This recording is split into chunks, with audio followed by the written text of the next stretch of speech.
Olá amigos, que a paz esteja em teu coração. Você vai ficar agora com um vídeo, uma mensagem, uma palavra de Deus, que com certeza vai falar ao seu coração. Peço a gentileza que você também possa se inscrever no nosso canal, compartilhar, ativar o sininho das notificações, para que você receba mais e mais vídeos e pregações, mensagens que vão edificar a sua vida, a sua casa, a sua família, em nome de Jesus. Deus te abençoe. Capítulo de número 26, versículo de número 17, 18 e 19 estaremos lendo em nome de Jesus. Evangelho de Mateus, capítulo 26, melhor dizendo, versículo 17, 18 e 19.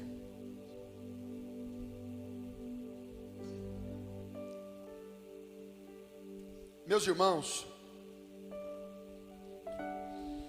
às vezes você daí de casa não tem noção o trabalho, a correria que é para poder fazer com que tudo fique perfeitinho, bonitinho para chegar até você no conforto da sua casa. Talvez vocês não tenham noção. Os irmãos que aqui estão pegando um pouquinho, vendo a correria que dá e tudo mais para poder se ajustar, para poder tudo está perfeito para você aí na sua casa, em nome do Senhor Jesus. Por isso valorize a live da sua igreja, valorize o esforço da liderança da sua igreja, do seu pastor. Se você é membro de uma outra igreja, valorize a live lá da sua igreja também, tá bom? Assista sempre lá as palavras do seu pastor, as lives lá da sua igreja, porque é um esforço violento para que tudo se encaixe e seja perfeito para você aí, com boa qualidade e tudo mais. Mateus capítulo 26, versículo 17. Lembrando aos irmãos que estamos na ceia. Nós vamos ceiar hoje. Quem pode dizer amém? Vamos ceiar hoje com alegria, em nome de Jesus. Não tem sido fácil. Desde o início, chegando hoje aqui na igreja, eu vou só abrir um pouquinho dos bastidores para os irmãos. É a mesa de som que não pega, e o tablet que não funciona, e não liga não sei o que, só Jesus na causa. E depois de tudo perfeito rodando, cai a conexão também, mas nada vai atrapalhar, vai dar tudo certo em nome de Jesus. Nós temos pessoas intercedendo, orando, eu fico muito feliz por isso. Mateus capítulo 26, versículo 17, a palavra do Senhor diz assim: no primeiro dia da festa dos pães sem fermento, os discípulos vieram a Jesus e perguntaram: onde quer que preparemos a refeição da Páscoa? Verso 18. Ele respondeu: assim que entrarem na cidade verão determinado homem, digam-lhe: o mestre diz, meu tempo chegou e comerei em sua casa a refeição da Páscoa com os meus discípulos. Versículo 19. Então os discípulos fizeram como Jesus os havia instruído, e ali prepararam a refeição da Páscoa. Vamos orar. Pai querido, maravilhoso, Deus amado e fiel, obrigado por esse momento especial, por essa noite abençoada, por esse momento rico, glorioso, de estarmos na tua presença, exaltando o teu nome. Meu Deus, fala conosco nessa noite, pelo poder da tua palavra. Fala ao coração de cada um dos irmãos, famílias, filhos e filhas. Dá à tua igreja o entendimento, a compreensão, a revelação da tua palavra. Que essa palavra encontre corações disponíveis, corações com sede, com fome, corações querendo mais, corações abertos.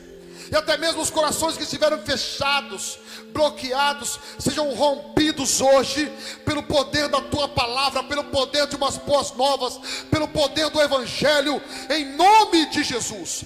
Abençoa, meu Deus, o teu povo, a tua igreja. Me concede autoridade, graça e unção. Me capacita como um canal de bênção para louvor e glória do teu nome. Amém e amém, Jesus. Irmãos, a Santa Ceia do Senhor é algo especial. Lembrando que no momento em que Jesus estava com os discípulos, conforme o texto que inclusive acabamos de ler agora, no momento em que Jesus estava com os discípulos, chegou o momento de celebrar a Páscoa. Chegou o momento de ceiar. E os discípulos, quando se reuniam para comer, eram momentos de festa. Provavelmente, quando se reuniam à mesa, uns iam contando milagres que haviam visto ou que haviam ajudado a fazer. Como provavelmente, eu imagino e posso dizer com certeza, eles sentados à mesa para comer, um dizia: você viu aquele paralítico? Você viu aquele cego que passou a enxergar? O outro dizia: esse aí eu não vi. Eu vi o endemoniado que saiu do outro lado lá. Eu vi a outra que foi curada do outro lado também. E aquele um então que passou a ouvir. E aquele outro que passou a falar: você viu? Você viu aquela mulher cheia de feridas que foi curada? As conversas na mesa dos discípulos eram assim. Eram conversas de alegria, porque eles ficavam felizes pelos milagres que eles estavam vendo, estavam se presenciando. Talvez as conversas fossem: e aquele dia que a gente estava no mar com ele, e de repente a tempestade violenta vindo sobre o barco, e ele disse: vento, acalma-te, mar, aquieta-te. E aquele mar agitado e violento se tornou uma lagoa tranquila. Lembra daquele dia?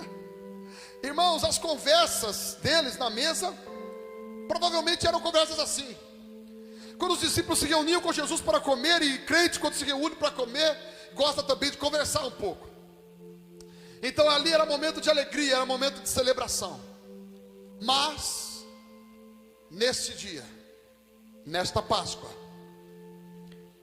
a alegria não era tão visível aos olhos de Jesus, na pessoa de Jesus. Nesse dia especificamente, Jesus estava ali, e talvez os discípulos não entendendo, talvez chegando alegre para comer: que bênção, vamos comer o pão, estamos com fome, vamos tomar um suco, é o momento da Páscoa. A Páscoa é tempo de festa, a Bíblia diz festa dos pães asmos, era festa, então é momento de celebração. E Jesus chega com eles assim e diz assim: um de vós há de me trair. Quebrou o clima, irmãos. Quando Jesus fala isso, aquele clima de festividade, aquele clima de alegria já é rompido, ele é quebrado instantaneamente. Os discípulos estavam todos olhando um para o outro, e olhavam para o mestre e diziam: porventura sou eu? Porventura sou eu? A Bíblia chega a dizer, no Evangelho de João, que um cutucava o outro e dizia assim: ó, pergunta para ele se sou eu. E eles perguntando: será que sou eu? Será quem é? Quem é? E Jesus diz assim: aquele que eu der esse pequeno pedaço de pão, aquele que molhar o pão comigo no prato, esse é o que há de me trair. E Judas, naquele momento em que Jesus fala isso, Judas é aquela pessoa que estava no lugar, mas a mente não estava. Sabe aquela pessoa que chega na igreja, mas ela chega na igreja, mas ela não chega no culto? Aquela pessoa que ela vem na igreja, mas ela está longe do culto, porque a mente dela está longe, a mente dela está vaga, está vazia, ou então pensando em outras coisas. Judas estava assim, ele estava lá com Jesus, os discípulos reunidos à mesa, e era a última Páscoa, era a última ceia de Jesus, e eles ali reunidos, e Judas não percebe. Ele molha o pão junto com Jesus, ele pega daquele pão que Jesus oferece para ele, e ele come, e Jesus diz assim: o que você tem para fazer, vai e faça rápido. A Bíblia diz que Jesus reparte com eles o pão, reparte também com eles o suco, e diz assim: este pão é o meu corpo que é partido por vós, este é o meu sangue, esse cálice é o meu sangue, que é derramado por amor de vocês. Bebam, comam, porque não tornarei a comer mais do fruto da videira, até que eu coma convosco, juntamente com meu Pai no céu, nas bodas do Cordeiro. Jesus estava dizendo: está chegando nos meus últimos momentos. E não eram palavras de muita alegria, não eram palavras de expressão de quem estivesse indo ali e já está voltando. Eram palavras de quem estava indo para a morte, eram palavras de quem estava indo para a cruz, eram palavras carregadas de emoções, palavras carregadas de sentimentos, palavras carregadas de propósitos. E os discípulos comem e bebem, mas também não estavam entendendo muito bem o que estava acontecendo. A Bíblia diz que, tendo eles terminado de comer e beber, cantaram um hino. Ah, como eu gostaria de saber que hino era esse. a Bíblia não declara. A Bíblia ela fala do canto de Miriam, a Bíblia ela fala do canto de várias pessoas, Asaf, Davi e os seus cantos estão inseridos na Bíblia, mas a Bíblia não dá detalhes que hino era aquele. Se desse, a gente cantaria em toda a Santa Ceia, provavelmente. Eles cantaram um hino e subiram ao monte para orar. Jesus, após esses momentos, ele subia sempre ao monte para orar, e nessa ocasião ele chama os discípulos para ir junto. Em muitas outras ocasiões ele subiu o monte sozinho. Nesse momento ele chama os discípulos para subir orar com ele. E eles saem daquela casa aonde haviam emprestado somente para a última ceia, e eles sobem o monte para orar. Eu não sei o que acontece no meio do caminho, o que é que um faz, o que é que o outro faz, mas a Bíblia dá o detalhe que depois quem passa a orar com ele é Pedro, Tiago e João. Sempre vai haver aqueles que, fiéis, vão estar com você até o fim. Estavam com ele ali Pedro, Tiago e João. Jesus, embora sendo homem, ele também era Deus, mas ele viveu como homem entre nós e não como Deus. Liberou palavras e ensinamentos como Deus, mas uma vivência como homem. Teve sede, chorou, teve dores, sofreu, teve fome. A Bíblia diz que Jesus, nesse momento, ele começa a ficar angustiado. A oração no monte é o monte do Getsemane. Getsemane significa prensa de azeite. É um monte juntamente ao lado do Monte das Oliveiras. O Monte das Oliveiras, como o próprio nome já diz, ali estão as árvores, as oliveiras, onde retiravam-se as azeitonas, levavam-se ao lado ao monte do Getsemane, e ali prensavam-se as azeitonas, extraindo dela o azeite. Era naquele lugar, um lugar de ser prensado, um lugar de extrair o nosso melhor, o melhor azeite. Era naquele monte que Jesus estava, na sua última oração. A Bíblia diz que ele vai lá ao monte para orar, e ele orando, e de repente ele olha, cadê os discípulos? Eles estão todos dormindo. Jesus vai até ele e corrige eles, não pudessem orar nem mesmo uma hora comigo. Jesus estava dizendo assim: era o momento que eu preciso de vocês, é um momento importante, porque a minha alma está profundamente angustiada até a morte. Jesus estava dizendo: talvez vocês não estão entendendo o que eu estou passando, mas fiquem comigo, eu preciso de vocês aqui. Tem momentos que a gente precisa de alguém do nosso lado. E nesse momento que estamos passando, esse momento de pandemia, esse momento de isolamento, esse momento de alguns doentes, outros não, um medo, esse sentimento de: será que eu peguei? Será que não sei quem pegou? E será que passou para não sei quem? Há uma ansiedade, um medo, e precisamos de pessoas ao nosso lado. Por isso eu te digo, quando você souber de alguém que pegou, quando você souber de alguém que contraiu, infelizmente, essa doença ou a Covid-19, liga para ela, pergunta como que ela está, porque o que ela mais precisa não é pessoas se esquivando, saindo, correndo dela, com medo de ter contato. O que essa pessoa mais precisa é de um amigo para orar com ela no momento que ela precisa. Jesus estava num momento difícil, precisando de alguém para orar com ele.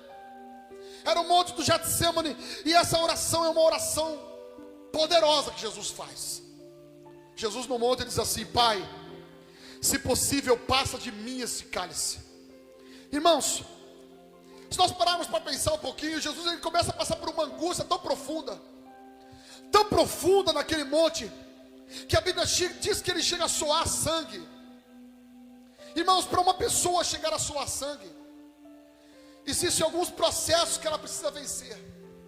Para a pessoa abrir os poros dela, da pele, e suar sangue, é necessário ela passar por uma pressão interna tão grande, tão forte, ao ponto de dilatar os poros e sair o sangue pela pele, assim como sai o suor.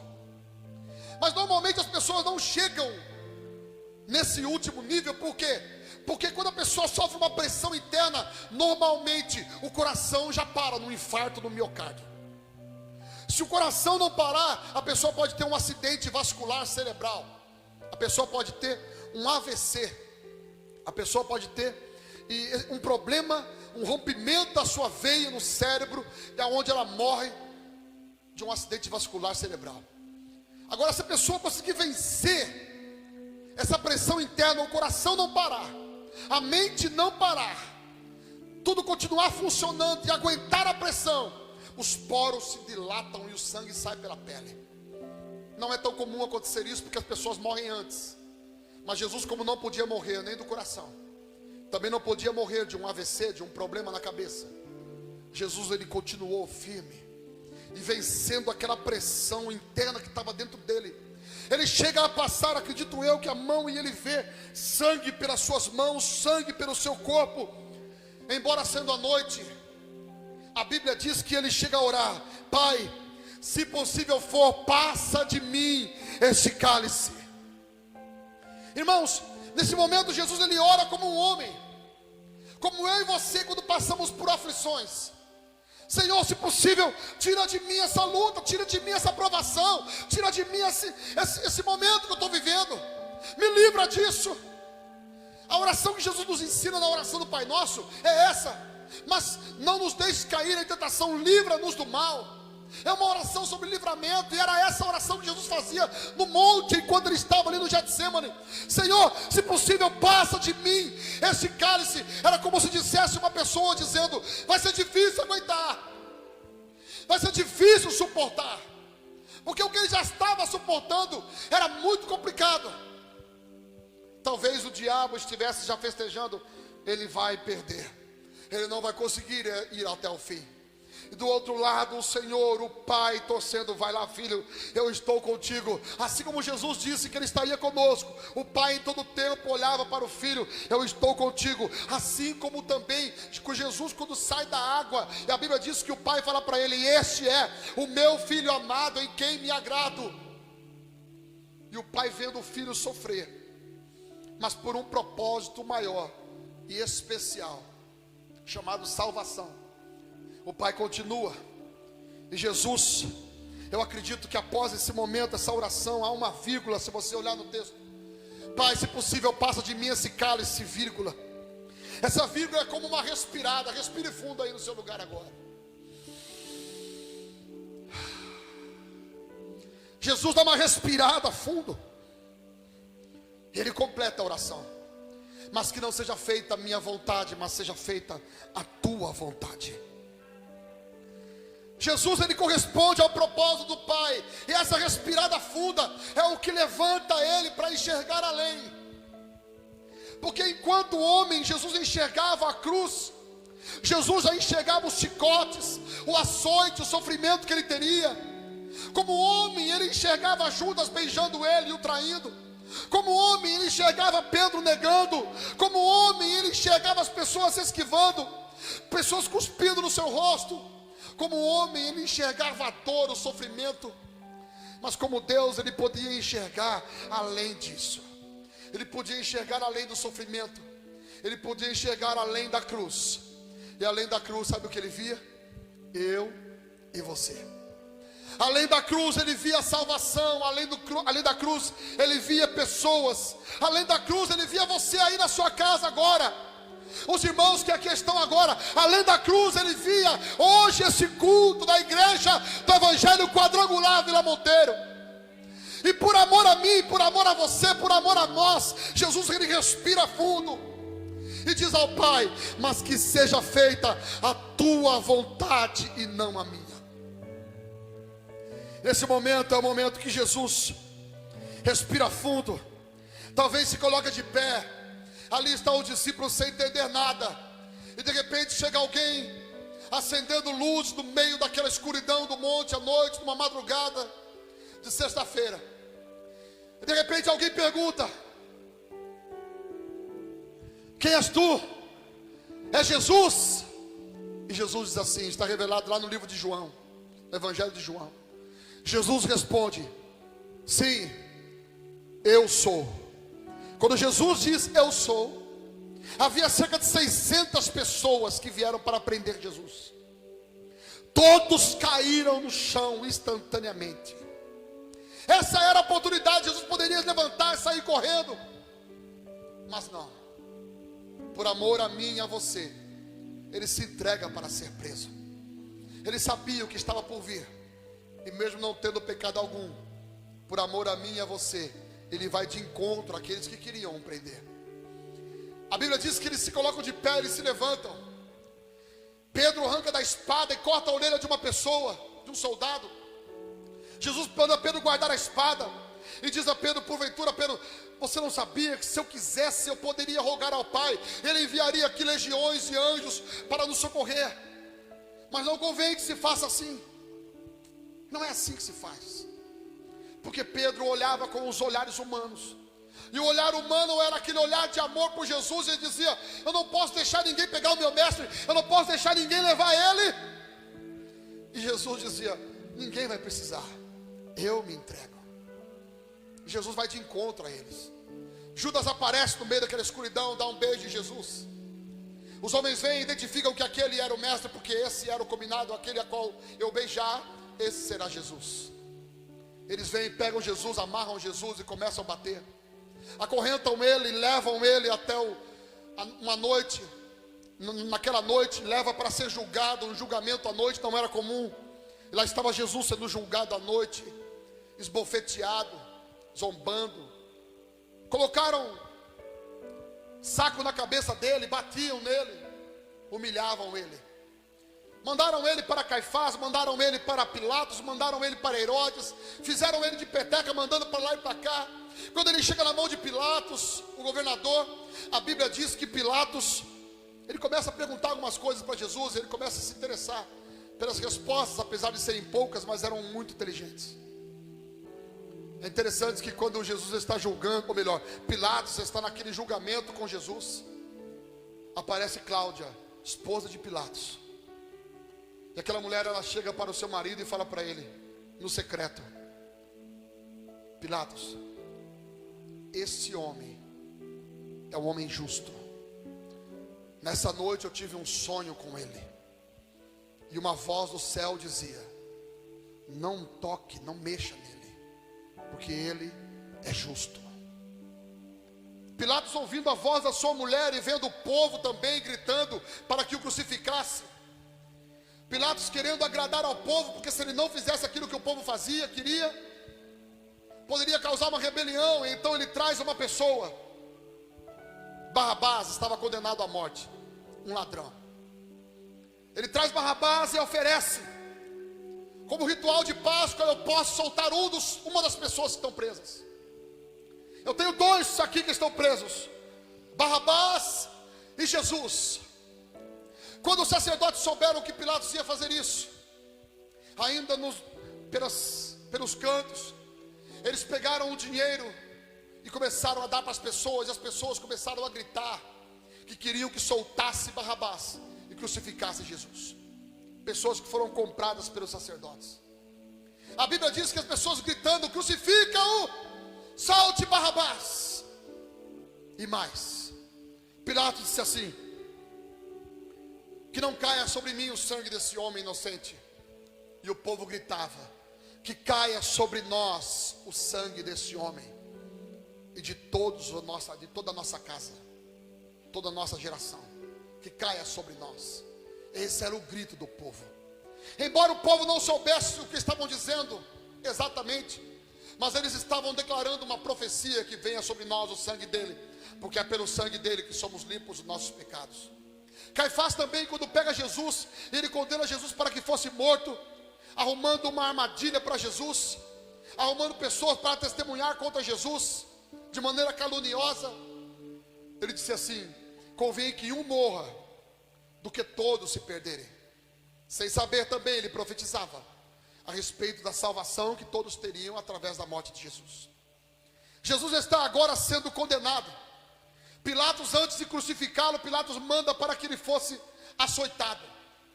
Agora está Jesus em um tronco, despido, sem as suas roupas. E a Bíblia diz que eles pegam um chicote preparado para humilhar judeus, chamado de azorrague. Um chicote com 7 fios de couro, e na ponta havia ali pedaço de ossos de carneiro, pedaço de ferro, que quando a cada chicotada eram 7 cortes que rasgavam a carne. A Bíblia diz que eles deram, o apóstolo Paulo chega a dizer, uma quarentena menos uma. 39 chicotadas, calcule agora vezes 7. Esse era o número de cortes no corpo de Jesus. Segundo, mostra a história, após a 10ª chicotada, eles então viravam a pessoa para que pudessem receber mais chicotadas na outra parte do corpo. O judeu normalmente ele não se curva, é aquele que se curva somente diante de Deus. Chicotes como esse eram preparados para dar nas pernas, nas costas e fazer judeus se curvarem. Jesus está ali agora recebendo chicotadas, chicotadas uma em cima da outra, cortes um em cima do outro, rasgando cada dia, cada hora mais profundo. E ele, como ovelha muda, conforme diz Isaías capítulo 53, foi levado ao matadouro e aguentando firme, não abriu a sua boca, não blasfemou, não questionou, não praguejou, não amaldiçoou, aguentando firme cada chicotada, a cada açoite, por amor a mim e por amor a você. A Bíblia diz que eles pegam Jesus e colocam nele uma roupa, uma túnica, como se fosse de um rei. Todos chamavam ele de rei. Eles preparam uma coroa de espinhos e cravam na sua cabeça, batem com uma cana nela, e aqueles espinhos de 13 ou 15 centímetros cravam na sua cabeça. E agora eles esbofeteavam, cuspiam no rosto dele. Levaram ele de volta até Pilatos, quase morto, todo arrebentado, todo sanguentado, um sofrimento terrível. E agora ele estava diante daquele que o julgava para a morte. Pilatos pega uma bacia de água, lava as suas mãos, como se dissesse: não tem mais nada a ver com isso, agora está na mão do povo. E a Bíblia diz que o povo gritava: crucifica-o. E agora Jesus é levado para a crucificação. Eles pegam uma tora de madeira, colocam para ele carregar. E agora ele está amarrado, todo machucado, e percorrendo a via dolorosa lá em Israel. Um dia nós vamos para lá, você vai conhecer, em nome de Jesus. Ele percorria a via dolorosa, subindo até o monte do Gólgota, o monte da caveira, onde ele seria lá em cima crucificado. Ele percorre esse lugar. A Bíblia não dá detalhes sobre algumas quedas, mas a história mostra que provavelmente ele tenha caído. Por isso que chamaram um sirineu para ajudá-lo a carregar a cruz, porque ele estava com dificuldades para a carregar aquela cruz, carregar aquela tora de madeira muito pesada nas costas. Lembrando que ele já havia apanhado uma noite toda, já havia sofrido demais, já havia sido humilhado demais. A Bíblia diz que agora Jesus está carregando aquela tora de madeira, subindo ao alto. Normalmente a cruz era preparada alguns dias antes. Como o julgamento de Jesus foi na madrugada, não deu tempo de preparar uma cruz para ele. A cruz que ele foi pregoado não era dele, não foi preparada para ele. Por isso que a Bíblia diz que esticaram ele. Normalmente o prego, ou melhor, o buraco na cruz era preparado antecipadamente para facilitar o prego, cravando na cruz. E ali esticam Jesus com uma mão de um lado e pregam ele, com a mão do outro lado amarram provavelmente uma corda e puxam até se deslocar, mas não quebrou nenhum dos seus ossos, conforme a Bíblia também diz. Deslocando a sua clavícula, o seu ombro, levando a sua mão, esticando até onde estava o buraco. Cravam também o outro lado da sua mão, pregando ele naquela cruz. E agora ele está também para ser apregoado com os pés. Eles levantam ele até aquele lugar, enfincam aquela tora de madeira no chão, chamada de cruz.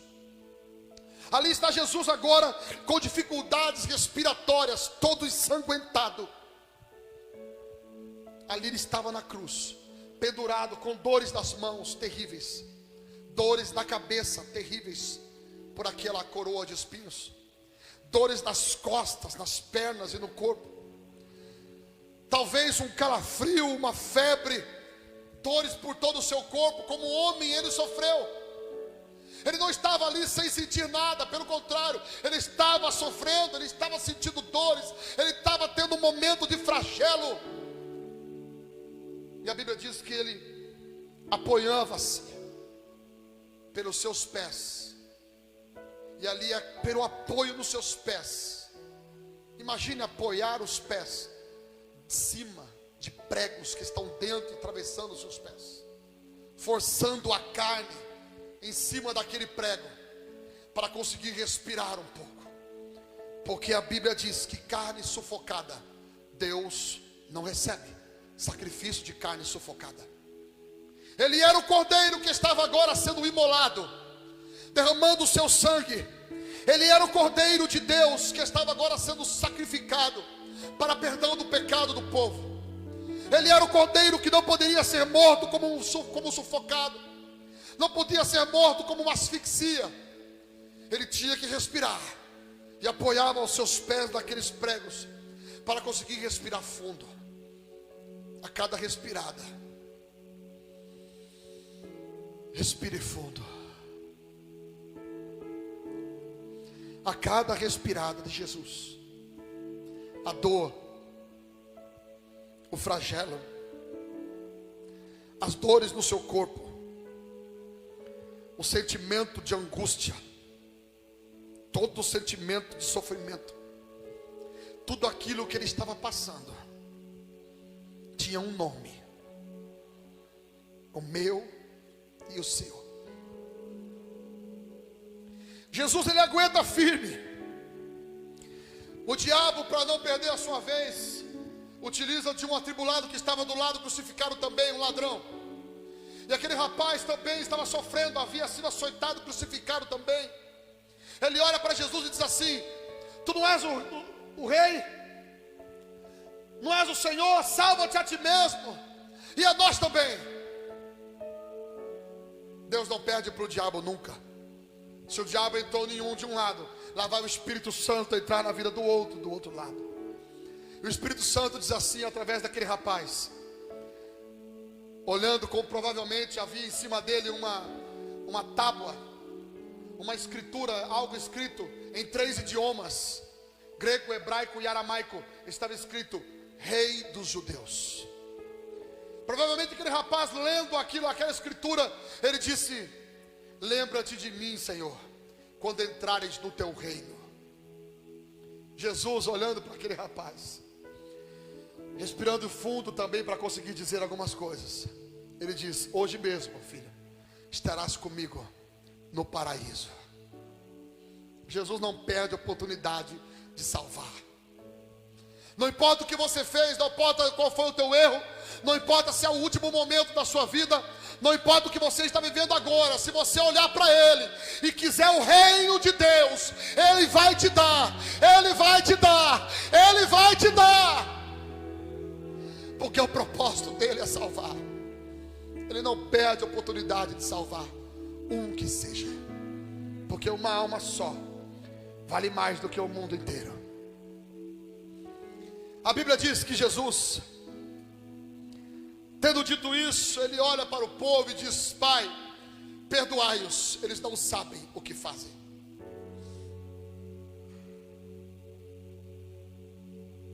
E ele começa a clamar: Eli, Eli, lama sabachthani,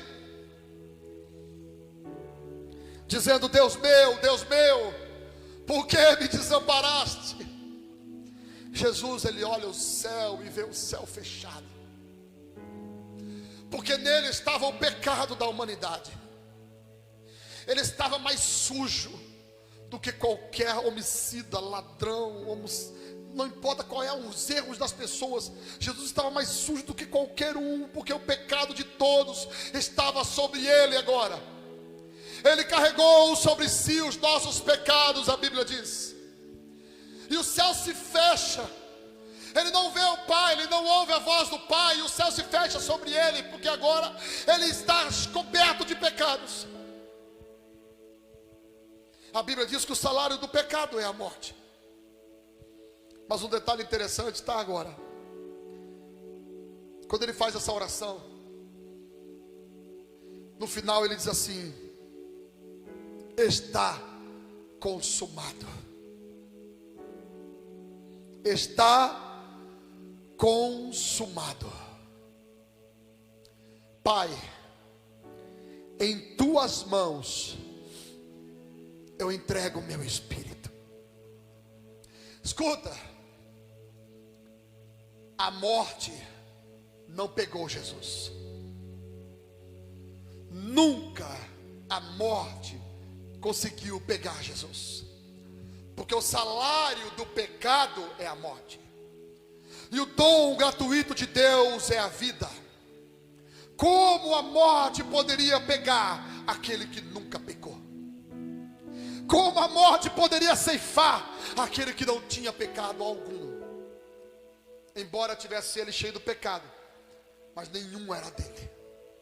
A morte não poderia pegá-lo. A morte não pegou ele. Ele se entregou. Pai, em tuas mãos entrego o meu espírito.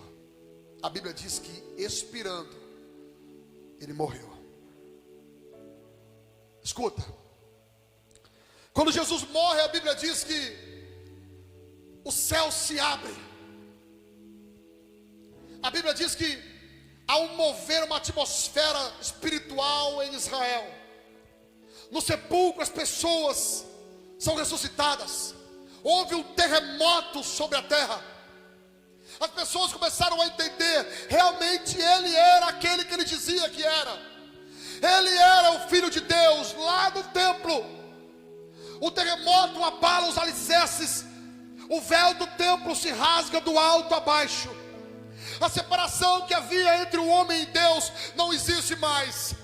Agora todas as pessoas podem se achegar diretamente a Deus através de Jesus Cristo. Por isso que a Bíblia diz que ele disse: eu sou o caminho, a verdade e a vida. Ninguém vai ao Pai a não ser por mim. A partir daquele momento, todo aquele que se achegar a Deus em nome de Jesus é bem aceito pelo Pai. Porque quando se fala em nome de Jesus, se fala em nome daquele que se entregou na cruz por nós. A Bíblia diz que Jesus agora é levado para ser sepultado. Uma pessoa empresta um túmulo para ele, e é só 3 dias que o corpo dele fica ali. O espírito não estava lá. A Bíblia diz que Jesus pregou em espírito nesse momento, nesses 3 dias. A Bíblia diz que foi levado cativo o cativeiro. Ele trouxe para si. Ele pregou, dando a oportunidade a todos que morreram antes dele, para que não houvesse a oportunidade de alguém dizer assim: mas e agora? Como que vai fazer? E aqueles que antes dele? Ele pregou a todos. Escuta, a Bíblia diz que no 3º dia, o Espírito, que foi só por um tempo, saiu, volta lá no corpo de Jesus, naquele sepulcro. A pedra é removida, milagrosamente. Anjos se assentam sobre a pedra. Jesus sai daquela cova, daquela tumba, daquela caverna. Ele começa a aparecer para as pessoas. Momentos que ele aparece para 500, tem momentos que ele aparece para 50, para 40. Ele apareceu para muitas pessoas. Agora ele está num corpo de carne, mas que atravessava paredes e comia peixe também na beira da praia.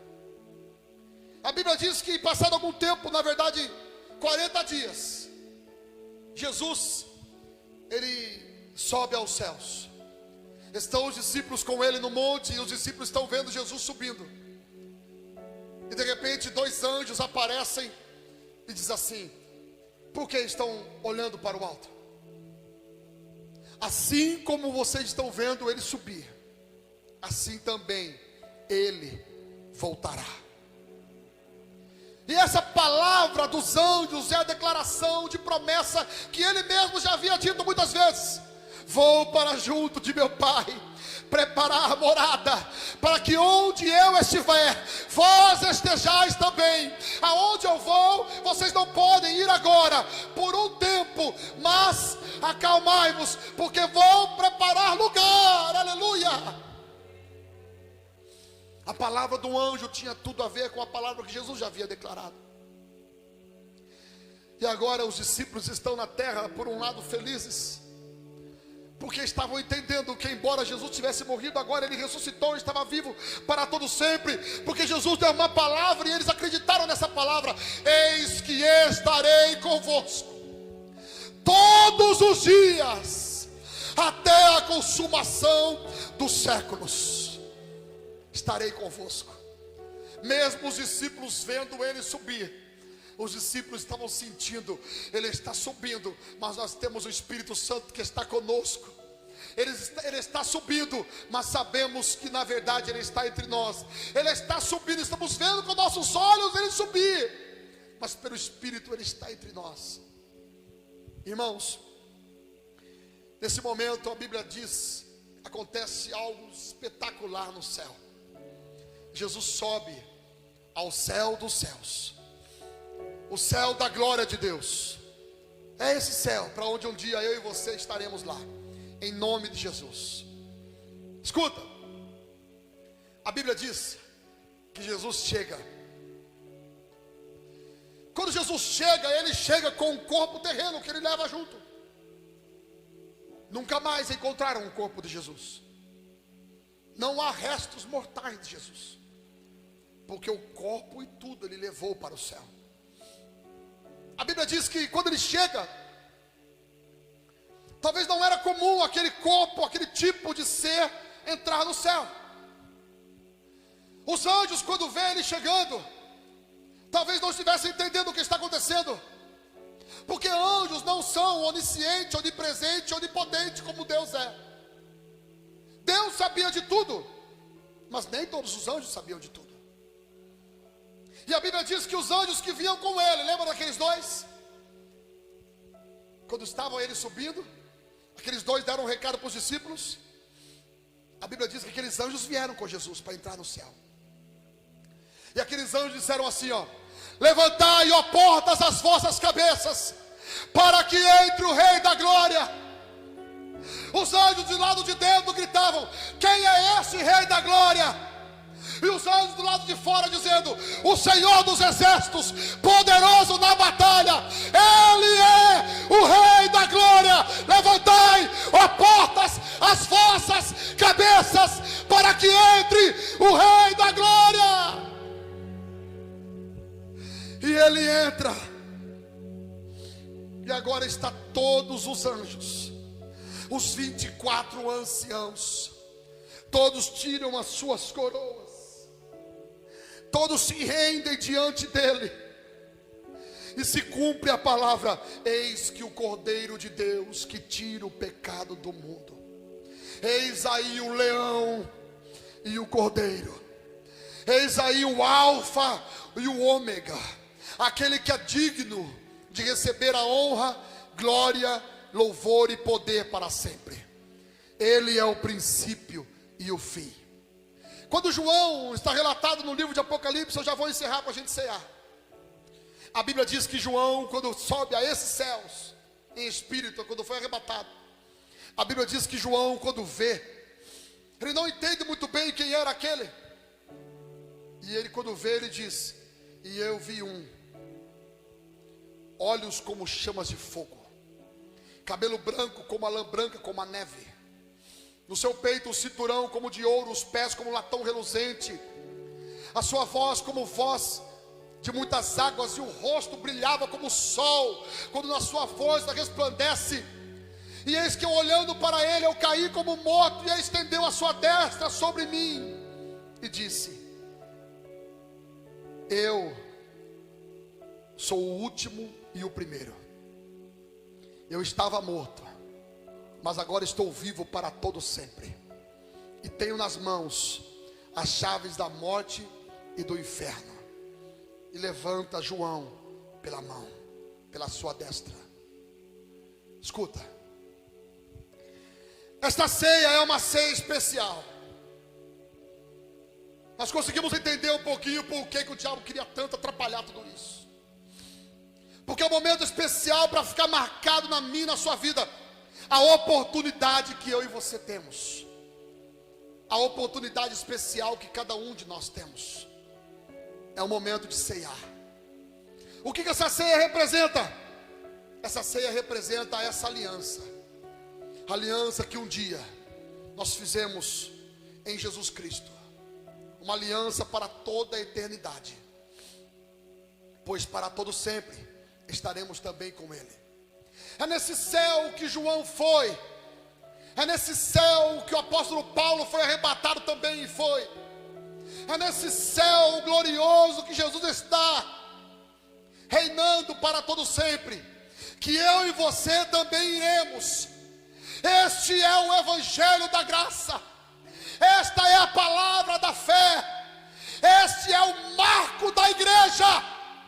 A igreja de Jesus na terra, ela não é somente um lugar para ser abençoado financeiramente, para eu ter um carro, ter uma casa, prosperar e as coisas dar certo. Ei, a igreja de Jesus na terra é um selo de aliança que nós temos. É como um ônibus onde estamos todos dentro, para um dia partir e entrarmos na glória com o nosso Senhor. Eu peço a você, não fique de fora. Entra dentro, entra nessa arca, porque é nela o lugar de salvação. Entra nessa arca, porque é ela que vai te levar para uma nova vida, para um novo tempo, para uma nova história. Entra na presença de Deus, em nome do Senhor Jesus. Abra o teu coração agora, abra o teu coração. Tudo que Jesus fez tinha um nome. É Wagner, é Maria, é Joana, é Paula, é Jacira, é Fátima. Fala o seu nome aí. Tudo o que Jesus fez, todo o preço que Ele pagou, tinha um propósito: alcançar a sua vida, alcançar a minha vida, alcançar as nossas vidas. Feche seus